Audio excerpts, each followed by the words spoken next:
नमस्कार साथियों, Delhi IAS academy के यूट्यूब प्लेटफॉर्म पर आप सबका स्वागत है।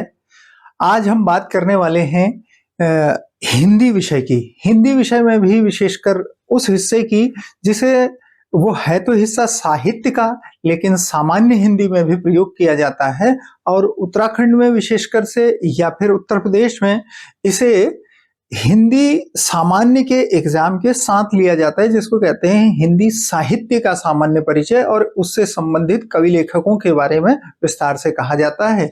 तो हमारे यहाँ जो एक टॉपिक दिया गया है हिंदी साहित्य का सामान्य परिचय, इसकी बात करेंगे। हिंदी साहित्य का सामान्य परिचय ये उन सभी एग्जामों को फोकस है जो एग्जाम्स यूके ट्रिपल एससी के द्वारा लिए जाने हैं, या उत्तराखंड में लोक सेवा आयोग के द्वारा लिए जाने हैं, या उत्तर प्रदेश में भी इसी तरह के उत्तर प्रदेश ट्रिपल एससी द्वारा या लोक सेवा आयोग द्वारा जो एग्जाम लिए जाते हैं, उसमें एसआई, कांस्टेबल और इस लेवल के जितने एग्जाम होते हैं, या उत्तर प्रदेश में टीजीटी का एग्जाम, उत्तराखंड में एलटी का एग्जाम, सहायक अध्यापक का जो एग्जाम होता है उसको डेडिकेटेड है ये। तो सामान्य परिचय ऐसा। और जब भी हम इसकी बात करते हैं सामान्य परिचय की, तो ये लगता तो है सामान्य, क्योंकि इसके इंट्रोडक्शन में ही लिखा है सामान्य परिचय, लेकिन इस सामान्य परिचय में कई विशेष बातें पूछी जाती हैं और हमें आवश्यकता होती है कि उन विशेष बातों को समेट करके कोई हमारे सामने रख दे। और हमारा प्रयास यही होगा कि आपको बहुत संक्षेप में हम बहुत विस्तृत हिंदी साहित्य में से वो महत्वपूर्ण बातें बता दें जो आपके एग्जाम के लिए सार संग्रह के रूप में एकत्रित हो जाएं। देखिए, हिंदी साहित्य की जब हम बात करते हैं और इसके सामान्य परिचय की बात करते हैं, तो देखें क्या है ये, इसमें क्या क्या हम आज की क्लास में डिस्कस करेंगे, जरा वो देख लें। एक तो हम डिस्कस करने वाले हैं आज आपसे कि ये जो साहित्य है ये क्या है, साहित्य क्या है, और यहां से वो प्रश्न जो सामान्य परीक्षाओं में पूछे जाते हैं, इसको साहित्य की दृष्टि से इसकी व्याख्या नहीं करने वाले। साहित्य क्या है और हिंदी साहित्य का जो काल विभाजन है, हिंदी साहित्य का काल विभाजन, इसे साहित्य का काल विभाजन। और काल विभाजन देखेंगे तो बहुत सारे प्रश्न इसी जगह से पूछ लिए जाते हैं, और इसमें कुछ छोटी छोटी बातें हैं उन्हें देखेंगे और हिंदी साहित्य के काल विभाजन की बात करेंगे, तो उनमें से कुछ महत्वपूर्ण तथ्य इसे कर लेंगे और ये सभी से होंगे, और इसका एक बार ओवरऑल परिचय होगा। और फिर जो हमारे सिलेबस में दिया गया है, तो पाठ्यक्रम संबंधी ये जो कवि लेखक हैं उसकी बात करेंगे। पाठ्यक्रम में वर्णित कवि लेखक, इसकी बात करेंगे। इसे हम कवि और लेखक दोनों को मिला करके कहें तो रचनाकार कह सकते हैं, रचनाकार। ये बातें हैं, लेकिन इन बातों के साथ चूंकि पूरे बाजार में आप देखते हैं जैसे ही कोई परीक्षा का फॉर्म निकलता है तो एक गहमा गहमी हो जाती है, हिंदी साहित्य कहाँ से करें। उत्तराखंड में जो एसआई की वैकेंसी निकली है, उस एसआई को लेकर के आप देखते हैं, एक तो सिलेबस विस्तृत है। उस सिलेबस में देखें तो आप ये 4 चीजें दे दी गई हैं। एक तो हिंदी दे दिया गया है, इसी हिंदी के एक हिस्से की हम बात कर रहे हैं। दूसरा, तर्क शक्ति यानी रीजनिंग दे दी गई है, और तीसरा इसमें जीएस दे दिया गया है, और चौथा इसमें मैथ दे दी गई है। और इस मैथ में कहा गया है 10th लेवल की सारी मैथ, और ये रीजनिंग अपने आप में 50 नंबर की है, और इसमें डिफिकल्ट लेवल भी है, और जीएस में सब कुछ है। इस जीएस में उत्तराखंड भी है, और इसके अलावा जीएस के जितने हिस्से होते हैं, हिस्ट्री, पॉलिटी, ज्योग्राफी, इकोनॉमी और करंट अफेयर, और उसके अलावा कंप्यूटर, ये सारी बातें इसमें दी गई हैं। तो इस जीएस में इस यूके के सहित 75 नंबर का पूछा गया है, और 75 नंबर की मैथ पूछी गई है, और ये लिखा है कि ये 10th लेवल की होगी। 10th लेवल से नीचे के लेवल जितने हैं, यानी हर क्लास की बात की गई है। अब ऐसे में दुविधा आप लोगों के सामने ये खड़ी है, क्या हम अब पहली क्लास से दूसरी क्लास से लेकर के गणित की हर क्लास के किताब को सॉल्व करना शुरू करें, अगर 10th क्लास तक पूछी हुई है। या हिंदी में भी उसने यही कहा है कि 10th लेवल की हिंदी होगी व्याकरण, और उसके अलावा क्या होगा, उसके अलावा 10th 12th लेवल की जो हिंदी साहित्य है वो पूछा जाएगा। अब हमारे पास एक तरीका ये है कि हम 10th 12th की सारी एनसीईआरटी की किताबें उठाएं, जो स्टेट बोर्ड में चल रही हैं उसे उठाएं और पढ़ना शुरू कर दें। और इसी तरह से व्याकरण के लिए 9th-10th का व्याकरण पढ़ें, सब पढ़ना शुरू कर दें, और जीएस के लिए ये सब, और मैथ के लिए 10th लेवल तक की सारी गणित सीख लें। और दूसरा तरीका, जो आप जिस बात की तलाश कर रहे हैं वो बात क्या है कि कोई एक अच्छी कोचिंग मिल जाए, कोई एक अच्छा गाइड मिल जाए, तो हम आसानी से उस काम को कर पाएंगे। हर कोई सोचता है क्योंकि जीवन में अपॉर्चुनिटीज बहुत कम आती हैं और आपके पास भी संभवतः बहुत लिमिटेड अपॉर्चुनिटी होगी। पर इस अपॉर्चुनिटी में कौन कौन शामिल है, जरा इस बात को भी आपको समझना होगा। वो सारे लोग इस एसआई भर्ती के लिए, वो सारे लोग जो पिछली बार इवन पीसीएस का एग्जाम फेल किए हुए हैं, लोअर पीसीएस का फेल किए हुए हैं, और संयोग से उनकी एज अभी 21 से लेकर के 28 या 29 साल के आसपास तक भी है, वो सब इस कंपटीशन में शामिल हैं। इसके अलावा जो इस पुलिस भर्ती के अलावा टीचिंग एग्जाम या नॉन टीचिंग एग्जाम के दूसरे तमाम एग्जाम को दे रहे हैं, इवन यूपीएससी के एग्जाम भी दे रहे हैं, वो भी इसमें भाग्य आजमाने वाले हैं। और बेरोजगारी एक ऐसा दौर होता है जिसमें हर तरफ इंसान अपने भाग्य को आजमाता है।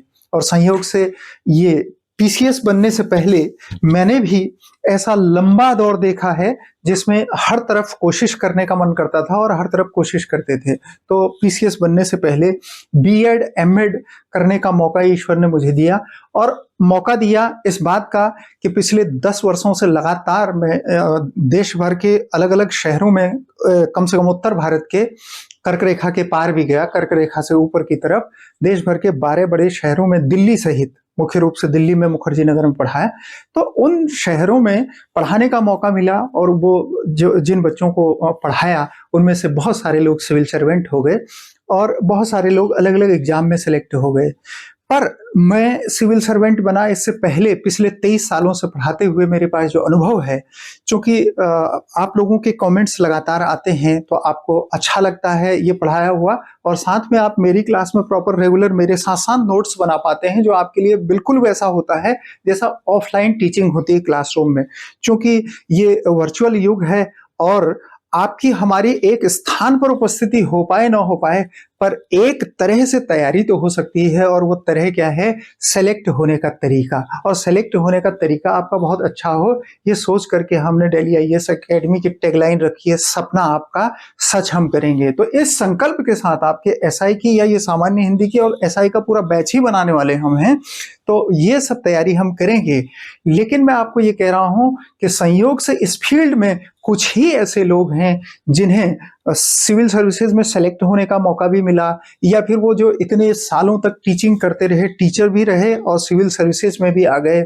उसके अलावा वो प्रॉपर ये बीएड और एमएड करके टीचिंग की स्किल को धारण करते हैं। ईश्वर ने मुझे ये मौका दिया, लेकिन ये तारीफ की बात नहीं, बात सबसे महत्वपूर्ण ये है कि मुझे ये मौका मिला कि मैं उत्तराखंड के दूरस्थ गांव में बिना टीचर वाले स्कूल से पढ़ा हूं, और कम मार्क्स और कम मेरिट में होने के बाद भी लगातार संघर्ष किया, जिससे ईश्वर ने ये मौका दिया कि मैं इस जगह तक पहुंच पाऊं।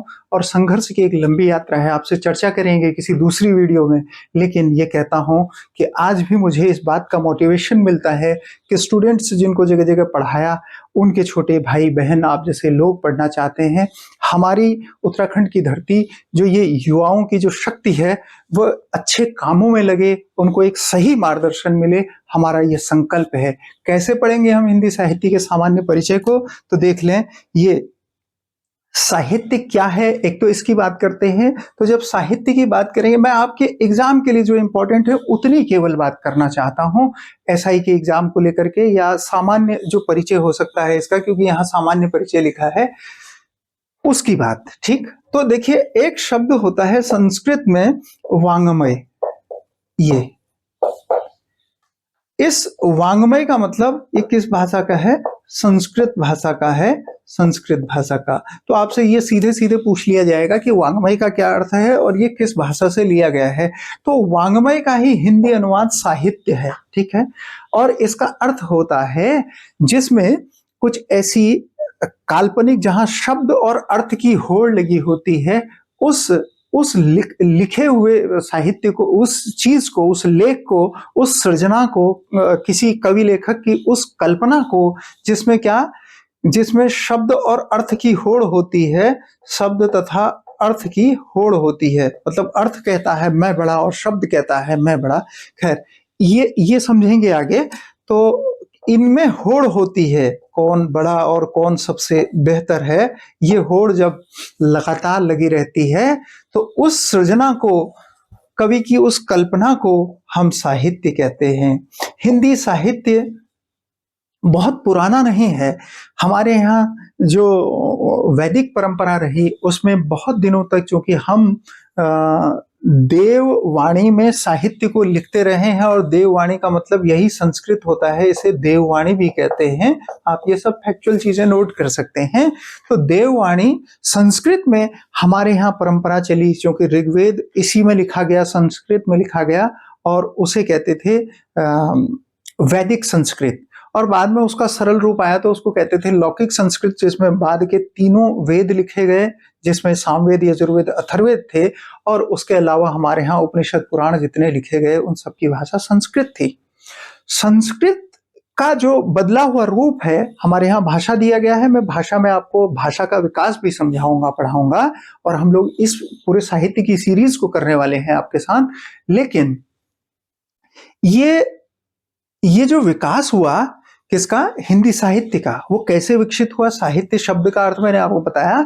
जब हम लोग पाली और प्राकृत भाषा से निकल करके आगे आए, और ये बात लगभग इतिहास में जाए तो 500 ईस्वी के बाद की बात है, जब भारत में अपभ्रंश और अवहट्ट नाम की दो भाषाओं का विकास हुआ। अपभ्रंश से ही आगे चल करके हिंदी विकसित हुई।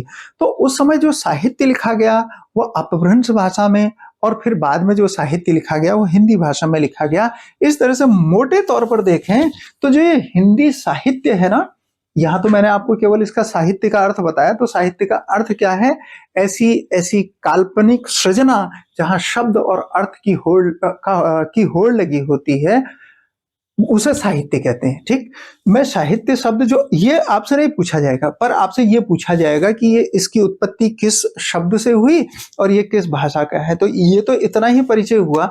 जब हिंदी साहित्य के काल विभाजन की बात करेंगे तो ये सबसे इंपॉर्टेंट हो जाएगा हमारे लिए। तो ये कुछ महत्वपूर्ण तथ्य, रचनाएं और रचनाकार जो सिलेबस में दिए गए हैं उसकी चर्चा करते हैं। पर पहले चर्चा करते हैं इसकी, किसकी, जो हमारे यहाँ हिंदी साहित्य का इतिहास दिया गया है या काल विभाजन है। अगर इसे समझ गए तो हमें यह समझना आसान हो जाएगा कि हमारा सिलेबस किस तरह से आगे बढ़ेगा और उसमें कैसे हमें समझना है। अच्छा, सबसे इंपॉर्टेंट बात मालूम क्या होती है, कॉम्पिटिटिव एग्जाम में ये सारे लोग बता रहे हैं आपको, यूट्यूब की दुनिया से लेकर के आपकी जो मार्केट में पब्लिकेशंस हैं, और बहुत दिनों बाद ऐसे पब्लिकेशन आपको आजकल अब कुछ ही दिनों में दिखाई देने लगेंगे। मार्केट में हर साल जो कवर प्रिंट करते हैं ऐसे लोगों की किताबें अब दिखाई देने लगेंगी। मतलब पुराने किताबों में ही नए कवर चढ़ा दिए जाते हैं और उन्हें जब जैसे जैसे एग्जाम आते हैं उस एग्जाम का नाम लिख दिया जाता है। ऐसे भी बिकती हैं, और चूंकि हम लोग बहुत उसमें गाइडेड नहीं होते हैं, इसलिए हमारे लिए वो बात महत्वपूर्ण हो जाती है, उसके कवर पेज में ये बात लिख दी जाती है। और ऐसा इस सोशल मीडिया के प्लेटफॉर्म यूट्यूब पर भी होता है, क्योंकि आप लोगों के लिए अपनी जिंदगी, अपना करियर, अपनी अपॉर्चुनिटी, अवसर बहुत महत्वपूर्ण है। इसलिए आपको लगता है कि जहां से आपको गाइडेंस मिल जाए उस जगह आप जल्दी पहुंचना चाहते हैं। पर मैं आपको एक बात कहता हूं कि कॉम्पिटिटिव एग्जाम में सबसे महत्वपूर्ण ये होता है कि कोई आपको ये बता दे कि क्या नहीं पढ़ना है। और हमारी जो पूरी प्रिपरेशन, ये जो एसआई का बैच बनने वाला है, इसी बात पर फोकस होगा। क्या पढ़ना है वो तो हम करेंगे ही करेंगे, लेकिन क्या क्या नहीं पढ़ना है, क्या क्या छोड़ देना है, और किस तरह से कम चीजों को समझ करके आप आसानी से सिलेक्शन ले सकते हैं, इस बात पर होगा। तो क्या है हिंदी साहित्य का काल विभाजन, जरा इसे जान लें। और काल विभाजन जैसे ही हम करते हैं तो हिंदी साहित्य के काल विभाजन को मुख्य रूप से, जैसे इतिहास को 3 भागों में बांटा जाता है, ऐसे ही हिंदी साहित्य के काल विभाजन को भी 3 हिस्सों में बांटा जाता है। एक को कहते हैं हम प्राचीन काल, और दूसरे को कहते हैं हम मध्यकाल, और तीसरे को कहते हैं, ये तो आसान है आपके लिए, ये आपने पढ़ा भी है आप में से। अच्छा, कुछ लोग वो भी हैं जिन्होंने हिंदी साहित्य से कभी संबंध ही नहीं रखा है, माने वो कॉन्वेंट में इस तरह से पढ़े, उनका साहित्य से बहुत ज्यादा गहरा संबंध नहीं पड़ा। हालांकि हमारे यहाँ हिंदी प्रथम भाषा और उत्तराखंड में संस्कृत द्वितीय भाषा के रूप में, राजभाषा के रूप में प्रचलित है, फिर भी हमने कभी उसे इस तरह से गौर नहीं किया। लेकिन मैं आपको इस बात की गारंटी देता हूं, क्योंकि सिविल सर्विसेज में सेलेक्ट होने से पहले रिसर्च करने के दौरान या फिर जितना भी मैंने पढ़ा उसमें मुझे ये मौका मिला, मैंने ये सीखा कि मैं आप लोगों तक उस जरूरी बात को कैसे ट्रांसफर कर सकता हूं। और मैं ये कहता हूं जिसे कुछ नहीं आता उसको गारंटी है मेरी कि उसे उसके प्रश्न गलत नहीं होंगे और उसे ये सब चीजें इतने इंटरेस्टिंग लगेंगी। आप आगे देखेंगे तो हम क्या कह रहे हैं, एक प्राचीन काल, एक मध्यकाल और एक आधुनिक काल, ऐसे ही होता है। एंशिएंट, मिडाइवल, मॉडर्न, ये तीन बातें हैं। तो ऐसे लोग जो बिल्कुल एकदम साइंस बैकग्राउंड से हैं, कॉमर्स बैकग्राउंड से हैं, यानी नॉन आर्ट बैकग्राउंड से हैं, ह्यूमैनिटीज से नहीं हैं, वो लोग तो एकदम निश्चिंत हो जाएं। अब उन्हें कहीं भटकने की जरूरत नहीं है। अब आपको एक बेहतर प्लेटफॉर्म मिल चुका है, आप इसका भरोसा करिए। ये जो प्राचीन काल है इसे आदिकाल भी कहते हैं, और भी नाम से कहते हैं। इनके जो और नाम दिए गए वो भी आपको बताता हूं। इसकी जो शुरुआत है लगभग 679 ईस्वी से मानी जाती है। ठीक है, ये सन आपसे नहीं पूछा जाएगा। मैं आपको ये बताना चाह रहा हूं, क्योंकि मैंने आपसे कहा ना कि पहले हमारे यहाँ संस्कृत भाषा थी, फिर पाली आई, फिर प्राकृत आई। उसे एक चैप्टर में समझेंगे, हमारा एक ऐसा चैप्टर दिया है भाषा का विकास, उसे करेंगे। मैं आपको ये कह रहा हूं कि लगभग इस सन की बात थी जब हिंदी में साहित्य लिखा जाना शुरू हुआ। ठीक, इसी को हम, यहीं से हम हिंदी में प्राचीन काल की शुरुआत मानते हैं। ठीक है, और यहां से लेकर के सन 1350 तक का जो टाइम ड्यूरेशन है, पीरियड है, इसे हम ये प्राचीन काल या आदिकाल कहते हैं। अच्छा, दूसरा मध्यकाल देखें कितना आसान हमारे यहाँ है। 1350 से लेकर के 1850 तक का जो ड्यूरेशन है उसे हम मध्यकाल कहते हैं, इतना जाने। और ये सन की बात हो रही, ईस्वी की बात हो रही है, ये एडी की बात हो रही है, बीसी की बात नहीं हो रही, एडी की बात हो रही है। और 1850 से लेकर के आज जो सन है जहां पर हम खड़े हैं आज, उस समय तक का जो पीरियड है उसे हम कहते हैं क्या, आधुनिक काल। तो ये अब तक का जो टोटल ड्यूरेशन है वो मोटे तौर पर हम देखेंगे तो हमें ये टाइम सबसे ज्यादा दिखाई देता है 600 से 1300 तक, लगभग 700 सालों तक का। हाँ, आएगा नहीं कुछ, मैं आपको ये हर बार बताता रहूंगा कि ये नहीं आएगा, पढ़ाऊंगा भी, बताऊंगा भी, लेकिन ये भी कहूंगा ये नहीं आया है, बस आपके दिमाग में कंसेप्ट बन जाए इसलिए। ठीक है, तो ये अब ये जो है ना, ये अपने आप में दो भाग में बटा हुआ है। जो मिडाइवल पीरियड है वो दो भाग में है। जो पहला भाग होता है उसे कहते हैं हम पूर्व मध्यकाल, और पूर्व मध्यकाल, और दूसरा है उत्तर मध्यकाल, पोस्ट मिडाइवल पीरियड कहते हैं, ये है मध्यकाल। ठीक है, कोशिश करेंगे जहां इंग्लिश टर्मिनोलॉजी की जितनी जरूरत हिंदी साहित्य में भी पड़ेगी हम उसका भी प्रयोग करेंगे। इसे हमारे यहाँ ये जो पीरियड है इसे भक्ति काल कहते हैं, और यहीं से शुरू होती है वो कहानी फिर भक्ति काल, जहां सूर, कबीर, मीरा, नानक, दादू, ऐसे लोगों के नाम आपने सुने, हमारे सिलेबस में है। चूंकि उसने सिलेबस लिखा है ना, जो 9, 10, 11, 12 है वहां से पूछा जाएगा। कितना कम पढ़ना है, टेंशन फ्री होकर के वो आपसे करेंगे, भक्ति काल। और जो दूसरा है ना, इसका नाम है रीति काल। ठीक है, ये आप ये नोट्स बना सकते हैं ऐसे ही हमारे साथ। जो ये भक्ति काल का ड्यूरेशन है वो 1350 से 1650 है। अब देखें, ये भी आसान है आपके लिए, 1350 से 1650, ये 50 का तो लगातार चल ही रहा है। यहाँ एक 679 आपको ये याद करना था। उसके बाद ये 1350 से 1850, ये याद हुआ तो यहाँ इसके भी दो हिस्से हो गए, एक 1650 तक और एक 1650 से 1850 तक।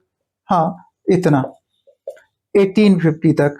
इनमें से कुछ भी आपसे नहीं पूछा जाना, लेकिन जो पूछा जाना वो क्या है इसे ये पूर्व मध्यकाल को निम्न में से किस अन्य नाम से जाना जाता है? ये क्वेश्चन आएगा आपके सामने, क्या पूर्व मध्यकाल को निम्न में से किस अन्य नाम से जाना जाता है? और ऑप्शन होंगे आदिकाल, भक्तिकाल, रीतिकाल और आधुनिक काल। ठीक है, और ऐसे ही यहां से उत्तर मध्यकाल। अब क्वेश्चन होगा रीतिकाल को किस अन्य नाम से जाना जाता है? तो हम कहेंगे क्या, उत्तर मध्यकाल। और इसका टाइम क्या था, 1650 से 1850। इतनी सी बात है बस।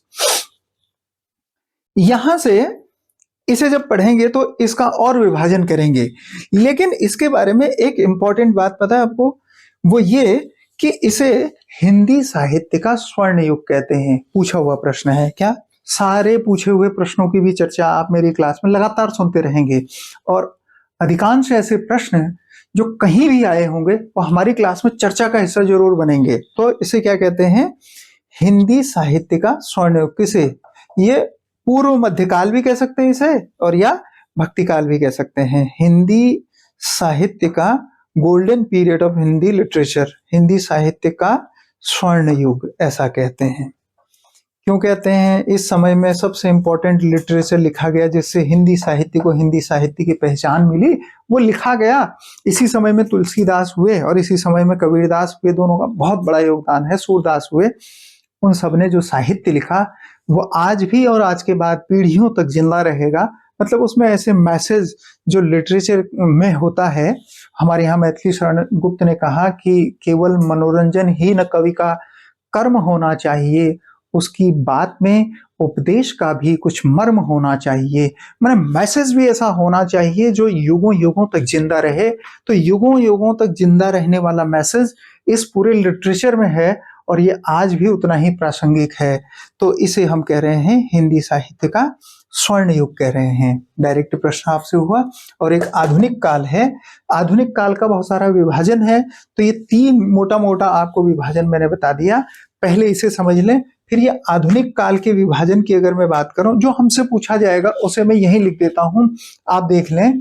ये हिंदी साहित्य का जो शुरुआत हुई 1850 से हुई, ऐसा लिखा है हमारे यहाँ।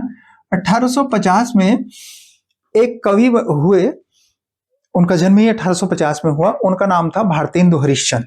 तो उन्होंने हिंदी साहित्य में ऐसा रिमार्केबल काम किया, उनके नाम से इसको भारतेंदु युग कहा गया। भारतेंदु युग। जब वो पैदा हुए तब से लेकर के 1900 तक के ड्यूरेशन को, 1850 से 1900 तक का ड्यूरेशन जो है वो कौन सा कहलाया, भारतेंदु युग। आप में से बहुत लोग जो साहित्य वाले हैं वो जानते भी हैं। दूसरा, इनके बाद जब 1900 ये हो गया, इनका निधन हो गया। इन्होंने 1871 में एक बड़ी अच्छी बात कही, 1871 में कहा क्या, हिंदी नई चाल में ढली, हिंदी नई चाल में ढली। और ये सेंटेंस ऐसे का ऐसे ही पूछे जाने वाला है कि किसने कहा हिंदी नई चाल में ढली। इन्होंने कहा हिंदी नई चाल में ढली। आप अलग से इसे लिखिएगा, हिंदी नई चाल में ढली। नई चाल में ढली मतलब क्यों, ऐसा क्या हो गया नई चाल में ढल गई? जो नई चाल में इसलिए ढली कि इससे पहले हिंदी में केवल कविताएं लिखी जाती थी। पहली बार ऐसा हुआ कि भारतेंदु ने गद्य लिखने की कोशिश की। तो हिंदी की नई चाल क्या हुई? गद्य मतलब ये रोज जो हम पढ़ते हैं, जिसमें हम कहानी पढ़ते हैं, निबंध पढ़ते हैं, नाटक पढ़ते हैं। नाटक में तो दोनों तरह की होती है, हालांकि नाटक को गद्य की विधा नहीं माना जाता है, हम करेंगे उसकी चर्चा कभी। नाटक को गद्य की विधा नहीं माना जाता, वो पद्य का ही एक रूप है। अब जो हमारे यहाँ उपन्यास है, एकांकी है, कहानियां हैं, निबंध हैं, ये जो है रिपोर्टाज है, यात्रा वृत्तांत है, ये सब गद्य के उदाहरण हैं। इसके अलावा कविता होती है, तो कविता के भी कुछ, काव्य के भी कुछ रूप होते हैं, 3 तरह के। उनकी बात बाद में करेंगे। पहले मैं आपको ये कहूं, इसके बाद का जो समय आया उसे कहते हैं हम द्विवेदी युग। सीधे सीधे पूछा हुआ प्रश्न है कि द्विवेदी युग का नाम, द्विवेदी युग किसके नाम पर पड़ा? तो ये देखें, ये 1900 से लेके, ये आपको बहुत आसानी से याद हो जाएगा, 1919 तक। ये सब 19 ही है। तो 19 से, अच्छा यहां तो आपको 1850 तो यूं ही याद हो गया था ना। यहां देखा 1350 से 1850, 1850 से अब तक, तो ये तो शुरू ही होगा 1850। 1850 से जहां ये शताब्दी पूरी हुई वहां तक के समय को भारतेंदु युग। फिर मैं कह रहा हूं दूसरे को कैसे याद करना है। हाँ, ये पूछा जाता है, इसलिए मैं आपको याद करा रहा हूं। 19 19 19 सब 19 याद कर ली। अच्छा, जो भी अगला युग शुरू हुआ होगा वो 1919 से ही शुरू हुआ होगा। क्या है ये, उनकी चर्चा करेंगे। देखो, इस अगले हिस्से को कहते हैं छायावाद। ठीक है, छायावाद के पहले कभी आपने तो जाना ही है, हमारे यहाँ सुमित्रानंदन पंत जो कुमाऊं के, उत्तराखंड के कुमाऊं के कौसानी, बागेश्वर जिले के कौसानी में पैदा हुए, उन्हें इस छायावाद का पहला कवि माना जाता है, संस्थापक माना जाता है उन्हें। इसमें ये सब बाद में मैं आपको लिखाऊंगा जैसे जैसे समय आएगा, यहाँ केवल बता रहा हूँ। 1968 में 1968 में एक किताब थी उनकी, चिदम्बरा, और इस चिदम्बरा के लिए उन्हें भारतीय ज्ञानपीठ पुरस्कार मिला था। ज्ञानपीठ पुरस्कार ये साहित्य में दिया जाने वाला सबसे बड़ा पुरस्कार होता है, और ये पहले व्यक्ति थे जिन्हें हिंदी साहित्य के में ज्ञानपीठ पुरस्कार मिला था 1968 में। इसलिए ये किताब आपसे पूछी जाती है, पूछी जाएगी आगे। इन्हीं को हम छायावाद के संस्थापक के रूप में जानते हैं। इस छायावाद की शुरुआत 1919 से हुई और 1937 तक करीब ये रही, 1936 तक, 1936 तक। ठीक, और 1936 के बाद यहाँ जो पीरियड शुरू हुआ उसे कहते हैं हम प्रगतिवाद। और यहां से भी सवाल पूछे हैं, क्षमा कीजिए, प्रगतिवाद बड़ा इंटरेस्टिंग है ये। और यहां से एक सवाल पूछा जाता है अक्सर, मतलब ये प्रेमचंद को इसके संस्थापकों में माना जाता है। प्रेमचंद के बारे में, वही जो गोदान के लेखक हैं, सामान्य लोगों के लिए तो यही परिचय उनका होता है, हालांकि वो हिंदी साहित्य में उपन्यास के बड़े सम्राट रहे। तो इसका समय था 1936 से। देखिए यहाँ का लास्ट जो है, यहाँ का फर्स्ट हो जा रहा है 1936 से 43 तक ये समय था, 43 तक। बस दो और लिखाता हूं आपको याद तो हो ही रहा है। तो एक था प्रयोगवाद, और प्रयोगवाद के संस्थापक के रूप में, अभी मैं इनके संस्थापक आपको इधर से लिखा दूंगा। प्रयोगवाद के संस्थापक के रूप में हम जानते हैं अज्ञे को, और ये समय था 1943 से लेकर के 1955 तक का समय था, 1955 तक का समय था। इसको कहते हैं हम प्रयोगवाद। 55 क्यों, 53 ही मान लेते हैं इसे, 53 तक, 53 तक। और यहां से 54 में एक 1954 में एक दौर आया, उसको कहते हैं नई कविता युग। ठीक है, और ये 1954 के बाद ऐसा यहां से शुरू मानते हैं। मैं इनके संस्थापक भी आपको इसी तरफ लिखा दे रहा हूं, आप चाहें तो ये लिख लेंगे, और यहां से सीधे सीधे सवाल आपको पूछा जाएगा। ठीक है, क्या इसके तो ये हरिश्चंद्र थे, भारतेंदु नाम ही है, तो हरिश्चंद्र ऐसे इनका नाम लिखा जाता है, और भारतेंदु भी इनको कहते हैं, भारतेंदु हरिश्चंद्र। आप चाहे तो इसके नोट्स बना सकते हैं। ठीक, अगर आपको ये भरोसा है कि हम लोग इस सीरीज को कंटिन्यू करेंगे और ये नोट्स आपके लिए काम आएंगे, तो आप इसे बनाते चलें, और वाकई ये काम आएंगे। महावीर प्रसाद द्विवेदी को हम द्विवेदी युग का जनक कहते हैं, द्विवेदी युग का संस्थापक कहते हैं। और ये प्रश्न पूछा है महावीर प्रसाद द्विवेदी, क्या कह रहा हूं, ये इसलिए पूछा है, इसका पहला ही ऑप्शन आपके पास आता है कि ये एक नाम आपने देखा है इससे मिलता जुलता, हजारी प्रसाद द्विवेदी। तो कहता है कि निम्न में से किसके नाम से ये जो द्विवेदी युग है किसके नाम से चलता है, तो हजारी प्रसाद द्विवेदी के नाम से नहीं चलता है। ये प्रसिद्ध हैं, इनको आगे पढ़ना भी है, ये सिलेबस में मेंशन है, लेकिन ये महावीर प्रसाद द्विवेदी के नाम से चला। और छायावाद के संस्थापक के रूप में हम सुमित्रानंदन पंत को जानते हैं, सुमित्रानंदन पंत को। और उसके अलावा प्रगतिवाद के संस्थापक के रूप में प्रेमचंद को जानते हैं, और इसके अलावा प्रयोगवाद के संस्थापक के रूप में अज्ञेय को जानते हैं। ये अज्ञेय का पूरा नाम पूछा जाता है और इन्हें कहते हैं सच्चिदानंद हीरानंद वात्स्यायन अज्ञेय। बड़ा लंबा नाम है, एक बार लिख लेंगे तो याद हो जाएगा।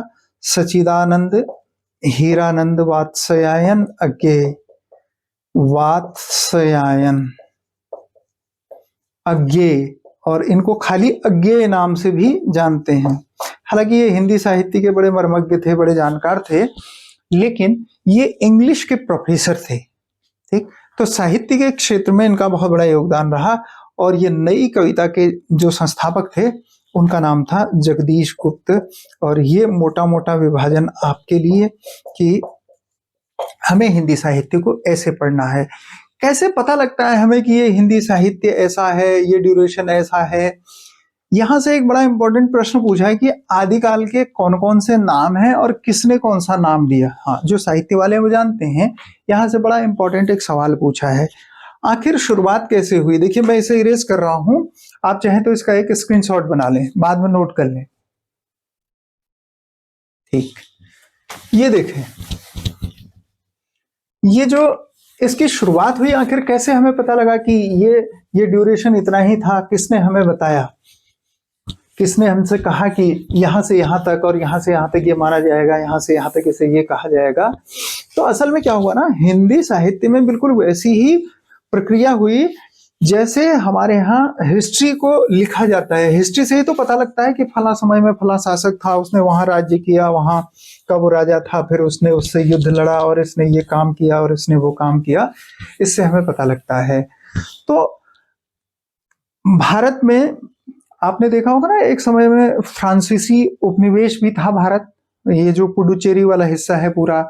और भारत में अंग्रेजों को टक्कर देने वाली जो शक्ति थी, फ्रांसीसी शक्ति थी। आपने हमारा अगर वो वर्ल्ड हिस्ट्री वाले वीडियोस अभी तक नहीं देखे हैं तो हमने UKSSC द्वारा जो वर्ल्ड हिस्ट्री के 7 टॉपिक दिए हैं, 7 के 7 आपके लिए पूरे कर दिए हैं। ये आप डिस्क्रिप्शन बॉक्स में भी देख सकते हैं, या ये आई बटन पर जो आपको लिंक दिखाई दे रहा है, इसको क्लिक करें तो आपको ये मिलेगा कि किस तरह से ये वर्ल्ड हिस्ट्री का हमने सीरीज पूरी कर दी है, वो आपके लिए कितनी उपयोगी है। तो मैं आपको ये कह रहा हूं कि हमें पता लगता है कि ये विभाजन हुआ किसने किया। ये फ्रेंच वाली बात अचानक कहां से आई?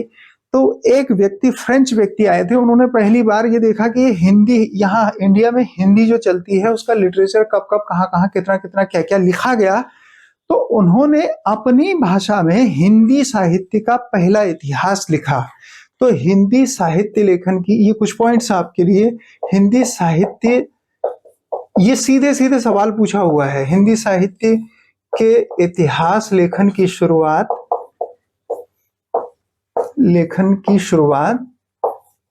किसने की?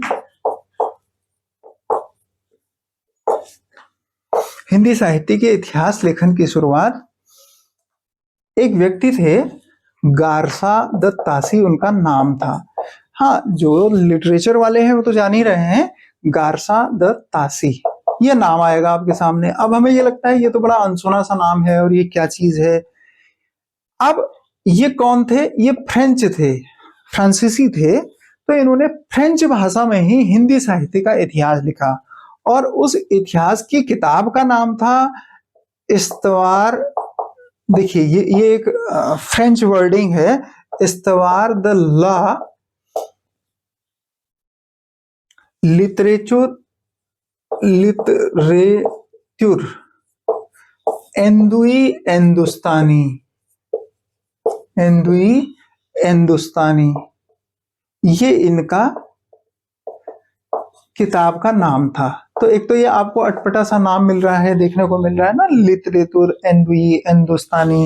एंदुस्तानी मतलब हिंदुस्तानी। हिंदुस्तान का जो लिटरेचर है उसकी हिस्ट्री पहली बार किस भाषा में लिखी गई, कह रहा हूं मैं, फ्रेंच भाषा में। सीधा सीधा सवाल पूछा है, हिंदी साहित्य की पहली पुस्तक किस भाषा में लिखी गई, किसके द्वारा लिखी गई? तो ये फ्रेंच भाषा में लिखी गई ये थी। और या ये पूछा है कि इस्तवार द लॉ लिटरेचर हिंदुस्तानी के लेखक कौन हैं, ये था। अच्छा, एक और ब्रिटिश व्यक्ति थे, इन्होंने तो हिंदी साहित्य के ये साहित्य क्या क्या लिखा गया है इसे समेटा, लेकिन एक ब्रिटिश व्यक्ति थे जॉर्ज ग्रियर्सन। जॉर्ज ग्रियर्सन ने पहली बार ये कोशिश की कि इसको ना टुकड़ों में बांट दिया जाए, एक को एंशिएंट, एक को मिडाइवल, एक को मॉडर्न टाइप का, ऐसे लिख दिया जाए। तो एक और फैक्ट आपके लिए, क्या हिंदी साहित्य के काल विभाजन का सर्वप्रथम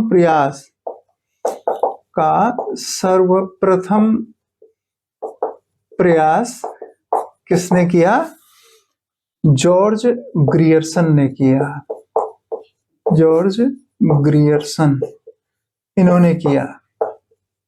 देखिए, इनकी किताब का नाम था वर्नाकुलर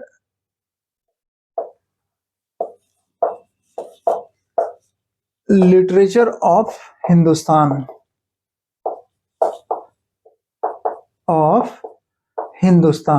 ऐसा वर्नाकुलर लिटरेचर ऑफ हिंदुस्तान जो इन्होंने किताब लिखी, इसमें मॉडर्न एक शब्द है, modern vernacular literature of Hindustan. तो ये भी लिखा गया। ये काल विभाजन की पहली बार इन्होंने कोशिश की, लेकिन हिंदी साहित्य में तब तक एक किताब लिखी जा चुकी थी जो हिंदी में थी। तो हिंदी में हिंदी साहित्य की पहली किताब हिंदी में, ठीक है, हिंदी में हिंदी साहित्य का इतिहास पहली बार किसने लिखा? बस ये 3 फैक्ट हैं। हम इतिहास के मतलब ये कोई लिटरेचर का इतिहास लिटरेचर नहीं पढ़ रहे हैं, लेकिन ये 3 फैक्ट जानने पड़ेंगे। वो शिव सिंह सेंगर ने एक किताब लिखी, शिव सिंह सरोज। शिव सिंह सेंगर ने एक किताब लिखी, इस किताब का नाम था क्या? शिव सिंह सरोज। और इसमें 500 कवियों का इन्होंने परिचय लिखा कि 500 कवि ऐसे हैं जिन्होंने हिंदी साहित्य लिखा है। अच्छा, ये तो रही कि इससे हमें पता लगा, ये 3 महत्वपूर्ण बातें, और भी लगातार लिखे गए ये हिंदी साहित्य के इतिहास, हम उन सब की चर्चा नहीं करेंगे। अति महत्वपूर्ण में केवल इतनी ही बातें हैं। एक तो ये जॉर्ज ग्रियर्सन का modern vernacular literature of Hindustan, और एक गारसा द तासी का क्या, वो जो फ्रेंच में लिखा था उन्होंने, लिटरेचर एंडुई हिंदुस्तानी वाला, और एक ही शिव सिंह सरोज की। बस इतनी 3 किताब और 3 लेखक ही महत्वपूर्ण हैं। लेकिन हमारे यहाँ जो आदिकाल का नाम है, ये आदिकाल मतलब जो सबसे पहला था, आदिकाल का नामकरण, इसमें लोग ना सहमत नहीं है। कुछ कहते हैं कुछ, और कुछ कहते हैं कुछ कि इसका नाम क्या रखें, और इस पर सवाल पूछे गए हैं। मैं आपको 7 नाम लिखा रहा हूं, याद करने के लिए समझा भी रहा हूं कैसे याद करना है। और आज की क्लास का सबसे इंपॉर्टेंट हिस्सा यही है, और यहाँ से सामान्य हिंदी में हमेशा ही प्रश्न पूछे जाते रहे हैं। तो हमारे यहाँ सबसे इंपॉर्टेंट एक नाम आता है। एक तरफ तो मैं आपको नाम लिख दे रहा हूं, जो नाम दिया गया, और दूसरा वो देने वाले लेखक जो हैं, वो जिन्होंने दिया उनका, ऐसे आप बना लें। तो एक पहला नाम मैं आपको लिखा रहा हूं, इनको कहते हैं, इन्होंने नाम दिया वीर गाथा काल। और ये वीर गाथा काल हिंदी साहित्य के प्रसिद्ध आलोचक रहे हैं। ये आलोचक क्या होता है, इसका जिक्र आगे आए तो आपको बताएंगे। पंडित रामचंद्र शुक्ल भी कहते हैं और रामचंद्र शुक्ल भी कहते हैं। तो पंडित रामचंद्र शुक्ल ने इस काल को क्या कहा? वीर गाथा काल। वीर गाथा काल मतलब वीरों की गाथा जिसमें लिखी जाती थी, ऐसा काल। अच्छा, एक हमारे यहाँ ये जो आदिकाल मैंने लिखा, ये बहुत पूछा जाने वाला प्रश्न है कि आदिकाल इसे किसने कहा, और सबसे मान्य नाम यही है वैसे इसका, तो इसलिए इसे ज्यादा फोकस में रखा जाता है। अगर सरल पूछेगा तो आदिकाल पूछेगा। अभी मैं आपको कह रहा था ना, वो हजारी प्रसाद द्विवेदी को द्विवेदी युग के नाम से पूछा जाएगा, वहां गलत हो जाएगा। लेकिन ये जो आदिकाल नाम दिया, ये उन्हीं हजारी प्रसाद द्विवेदी जी ने दिया था। हजारी प्रसाद द्विवेदी पूछा हुआ प्रश्न है, तो हमें ये याद रखना है। सबसे ज्यादा मान्य इसी को कहते हैं, सर्वाधिक मान्य लिख दे रहा हूं। सर्वाधिक मान्य मतलब ज्यादातर लोग इसे मानते हैं, ठीक। और एक और था जिसको हम कहते हैं, जो अभी आपने ग्रियर्सन का नाम सुना, तो उन्होंने इसे चारण काल कहा। चारण काल मतलब जो तारीफ करते थे अपने राजाओं की, ऐसे कवि लेखक इस समय में हुए जो चारण थे। चारण मतलब चापलूस किस्म के थे। उन लोगों ने इस समय में साहित्य लिखा, इसलिए इन्होंने इसे चारण काल कहा। किसने? ग्रियर्सन ने। ग्रियर्सन ग्रियर्सन ने ऐसा कहा। ये जॉर्ज ग्रियर्सन नाम इनका है, अभी हमने लिखा। तो ये तीन तो आपके सामने हो गए। कैसे याद रखें कह रहा हूं? ऐसे याद रखें जैसे वीर, वीर गाथा काल में वीर र है तो र से रामचंद्र शुक्ल। आदि काल में तो स्पष्ट है, आदि आ और दी मतलब द्विवेदी, आदि काल। तो ऐसे याद हो जाएगा। चारण काल में ये ग्रियर्सन, और आगे देखें एक और हैं जिन्होंने कहा इसको आरंभिक काल। सबसे यहां से शुरुआत हुई हिंदी की, तो इसको कहते हैं आरंभिक काल, और या इसी को कहते हैं प्रारंभिक काल। तो ये एक व्यक्ति हुए हमारे यहाँ, इनको कहते थे मिश्र बंधु। आपको भी बोरिंग लग रहा है? लाइन से सारे सवाल पूछे। मैं आपको कह रहा हूं ना, मैं आपको केवल उतनी ही बातें कराने वाला हूं जितने आपके एग्जाम के लिए महत्वपूर्ण है, और बहुत छोटी चीजें हैं ये। और मैंने जो आपको ये पढ़ाया है, चूंकि आज भूमिका आपको ये बतानी थी कि हम कैसे इसका काम करेंगे, तो आपको हो सकता है ज्यादा समय में कम चीज मिले। आगे आपको बहुत कम समय में बहुत सारी चीजें जो एग्जाम ओरिएंटेड होंगी केवल वही मिलेंगी। तो एक व्यक्ति थे, इन्होंने अपभ्रंश काल नाम दिया इसका, क्योंकि मैंने आपसे कहा कि इस समय अपभ्रंश भाषा में साहित्य लिखा जाता था। तो इनका नाम था, पांचवा लिखा दे रहा हूं आपको, धीरेन्द्र वर्मा।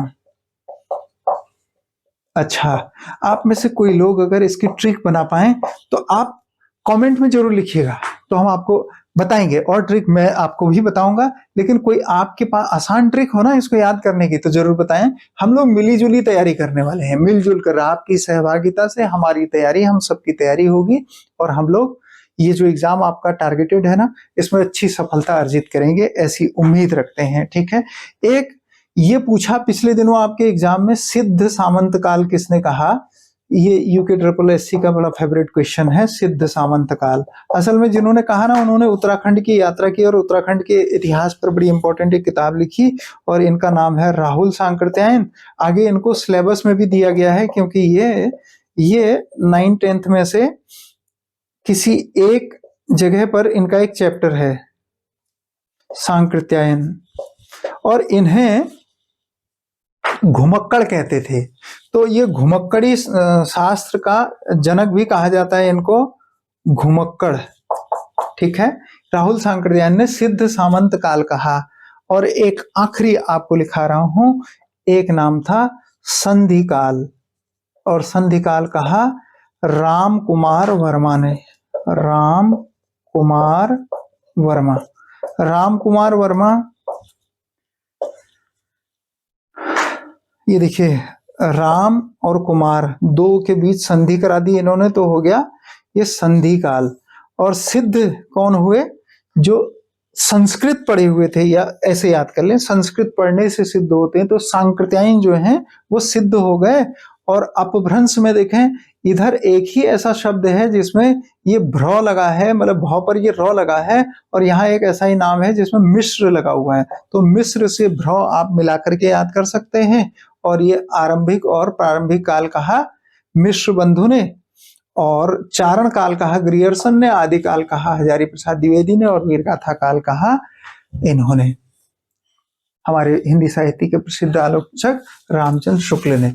तो इस तरह से हम कैसे आगे बढ़ेंगे, इसमें एक स्ट्रेटजी अंत में आपसे कहूं कि हिंदी साहित्य की इस सीरीज को हम बहुत तेजी के साथ आपके साथ पूरा करेंगे, और जो जो सिलेबस में दिए गए लेखक कवि हैं उनको कैसे पढ़ना है, उनसे संबंधित क्या बातें आएंगी एग्जाम में, केवल हम उतने को पढ़ेंगे। आपको कोई भी जरूरत नहीं है किसी भी किताब मटेरियल को खरीदने की।